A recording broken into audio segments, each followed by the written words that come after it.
Antum percaya gigi Nabi copot? Maka saya meragukan, Pak, riwayat walaupun ada di kitab yang dianggap sahih, Nabi waktu perang Uhud giginya copot. Saya meragukan itu. Saya meragukan riwayat itu. Mustahil itu. Ini secara akidah halus sunnah. Kan hukum akidah itu dalilnya ada 3. Dalil nakli, dalil akli, ada dalil zauq. Ya. Pakai zauq, pakai rasa. Dan wallahi saya nggak percaya itu. Saya nggak percaya sama sekali, Pak. Assalamualaikum warahmatullahi wabarakatuh. Bismillahirrahmanirrahim. Alhamdulillahirrabbilalamin. Wassalatu wassalamu ala asrafil mursalin Sayyidina wa habibina wa maulana Muhammadin, amma ba'du. Sahabat Al-Kindi yang dirahmati Allah, ada beberapa hal yang perlu saya tanggapi dan koreksi terkait pernyataan Buya Ar-Razi Hashim tersebut. Yang pertama, mengenai peristiwa patahnya gigi seri Rasulullah pada perang Uhud. Hal itu bukan hal mustahil, tapi jaiz atau perkara yang mungkin terjadi. Kenapa demikian? Ya, karena peristiwa tersebut jelas tertulis dalam 2 kitab sahih, yaitu kitab sahih Bukhari dan Muslim. Kemudian dikutip oleh banyak ulama, di antaranya sebagaimana dalam kitab Ar-Rahiqul Makhtum ini. Wa fi sahihi annahu sallallahu alaihi wasallam kusirat rabaiyatuhu wa syujjah fi ra'sihi faja'alah yaslutu dham anhu wa yaqulu kaifa yuflihu qaumun syajju wajha nabiyihim wa kasaru rabaiyatahu wa huwa yad'uhum ila Allah fanzalallahu azza wa jal laisa laka minal amri syai'un aw yatubu alaihim aw yu'adzibahum fa innahum zalimun. Dalam hadis sahih disebutkan bahwa Nabi Muhammad SAW patah giginya, gigi serinya patah dan luka di kepalanya. Beliau mengusap darah dari wajahnya sembari berkata, bagaimana bisa sebuah kaum atau bangsa berhasil atau sukses atau menang setelah mereka melukai wajah Nabi mereka dan mematahkan giginya, sementara dia mengajak mereka kepada Allah. Maka kemudian Allah menurunkan ayat ini, laisa laka minal amri syai'un aw yatubu alaihim aw yu'adzibahum fa innahum zalimun. Kemudian yang kedua, seperti yang saya katakan tadi, bahwa peristiwa luka yang dialami oleh Rasulullah merupakan perkara jaiz atau mungkin. Karena perkara jaiz, maka kita harus percaya, apalagi ada hadisnya. Hadisnya sahih lagi. Mestinya tak perlu meragukannya. Nah, sehubungan dengan sifat jaiz yang pasti menimpa para rasul, termasuk Rasulullah, adalah hal yang terjadi kepada manusia pada umumnya. Seperti beliau bisa terluka. Ya, namanya juga manusia, bukan malaikat. Nah, berkaitan dengan sifat jaiz ini sebagaimana dinadhamkan oleh Syekh Ahmad Al-Marzuki dalam Aqidatul Awamnya. Beliau mengatakan, wa jaizun fi haqqihim min aradi bi ghairi naqsin ka khafifil maradi. Dan boleh-boleh saja pada para rasul ada sifat manusia, namun tanpa mengurangi keluhuran derajatnya, misalnya sakit yang ringan atau khafifil marad. Kemudian Syekh Nawawi Banten mengurai makna nadhaman ini. Beliau mengatakan, ay yajibu ala kulli mukallafin ay ya'taqidah annal jaizah fi haqqir rusuli wal anbiya'i alaihi musallatu wassalamu wuqu'ul a'radil basyariyatil lati la tuaddi ila naqsin fi maratibihim al-aliyati kal maradil khafifi wa nahwihi kal akli wasyurbi wal bai' wasyira'i was safar wal qatli wal juruh wat tazawwuj wa dukhulil aswaq. Artinya, setiap orang yang mukallaf harus meyakini bahwa hal-hal yang mungkin terjadi pada para rasul dan nabi adalah hal-hal manusiawi yang tidak menyebabkan penurunan derajat mereka yang tinggi.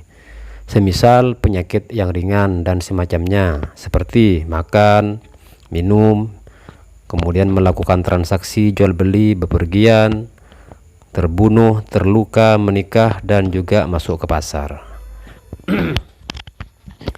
Karena itulah kita wajib meyakini peristiwa-peristiwa yang dialami oleh para utusan tersebut terkait dengan hal-hal yang menimpa diri mereka dalam sisi sebagai manusia, dengan catatan hal tersebut tidak sampai mengurangi keluhuran derajat mereka.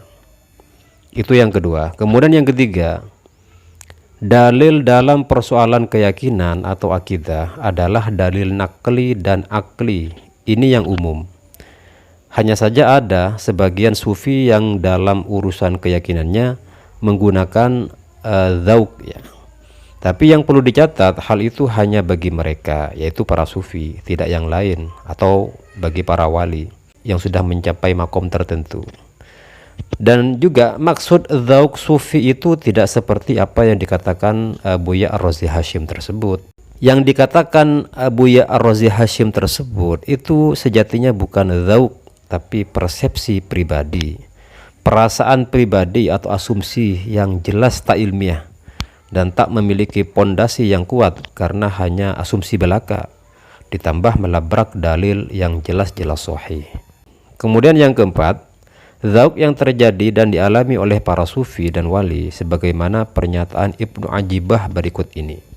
Az-dzauqu yakunu ba'dal ilmi bil haqiqah wa huwa ibaratun an buruki anwariz dzatil qadimah 'alal aqli fayagibu an ru'yatil hadath fi anwaril qidam lakinnahu la yadumu dzalika bal yalma'u taratan wa yakhfa ukhra fa sahibuhu yadkhulu wa yakhruj fa idza lama'a waba'an hissihi wa idza khafiya raja'a ila hissihi wa ru'yati nafsihi fa hadza yusamma indahum dzauqan. Dzauq terjadi setelah pengetahuan tentang hakikat, dan itu adalah kilatan cahaya.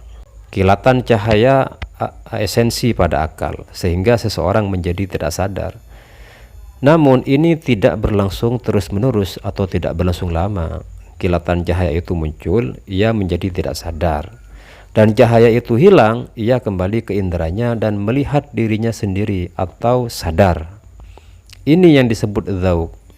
Beda ya di sini dzauq yang dialami oleh para sufi dengan dzauq versi Buya Ar-Razi Hashim yang sebenarnya persepsi dan asumsi, bukan dzauq.